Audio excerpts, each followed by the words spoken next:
பொங்கல் வந்ததும் வந்துச்சு. எல்லாருக்கும் பொங்கல் ஒரு நாள் 2 நாள் 3 நாளில் போயிடுச்சு. ஆனால் எனக்கு பொங்கல் கிட்டத்தட்ட 15 நாளாக பொங்கின பொங்கல் அடங்கவே இல்லை. என்ன பொங்கல், பொங்கலோ பொங்கல், பொங்கலோ பொங்கல், பொங்கலோ பொங்கல்னு அன்னைக்கு இந்த குத்து விளக்கை ஏற்றி வச்சு பொங்கின பொங்கல் தான்.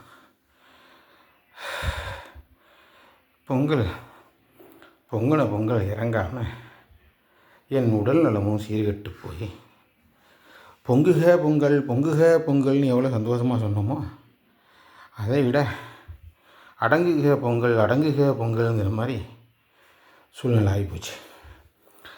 அதனால் 15 நாள் கழிச்சு இன்றைக்கி தான் உங்களெல்லாம் சந்திக்கிறேன். ரொம்ப நன்றி. உங்களை சந்திக்காட்டி என் உடல் ஏதோ சீர்குலைந்து போன மாதிரியே இருக்குது. அதனால் இன்னையிலிருந்து முறையாக உங்களுக்கு வணக்கம் சொல்லி உங்களோட வாழ்த்துக்களை பெற்று உடலையும் ஆரோக்கியமாக வச்சுக்கிறேன்.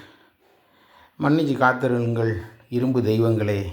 என் இதயத்தை சீராக துடிக்க வைக்கும் ஸ்ப்ரிங் ஐயா அவர்களே மற்றும் என் கைகளை வலுப்படுத்தும் தம்பிள்ஸ் அவர்களே மற்றும் என் சோழர்களை உறுதியாக்கும் ஆகா சிறு பாரவர்களே, என் முதுகுபுறத்தையும் இடுப்பையும் உறுதியாக்கக்கூடிய பிக் தம்பிள்ஸ் அவர்களே, என் உடலை முழுமையாக ஆரோக்கியமாக வைக்கும் பெஞ்ச் பிரஸ் அவர்களே, அனைவருக்கும் என்னோட நன்றி கலந்த வணக்கம்.